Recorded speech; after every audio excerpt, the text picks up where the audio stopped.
High বন্ধুরা, সবাই কেমন আছেন? আবার আপনাদের সামনে একটি নতুন ভিডিও নিয়ে আসলাম। আমি এখন আছি নোয়াখালী পুলিশ ট্রেনিং সেন্টারের ভিতরে। দেখুন, ছোট্ট পরিসরে টমেটোর চাষ করছে। অনেক সুন্দর টমেটো ধরেছে এবং বাগানটাও বেশ সুন্দর, সতেজ, রোগমুক্ত গাছ, অনেক সতেজ বাগান। আর পাশাপাশি অনেক ফুলও আসছে, অনেক এর পরবর্তীতে অনেক টমেটো ধরবে। আর টাটকা টমেটো খেতে অনেক মজাই লাগে। পাশাপাশি পাশে আরও আপনার আছে মূলা শাক দেখতে পাচ্ছি। হ্যাঁ, মূলা গাছে অনেক টাটকা মূলা শাক, বেশ ভালো।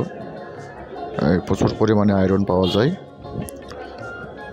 যেটা মানুষের আয়রনের ঘাটতিটা পূরণ করে অনেক অংশে।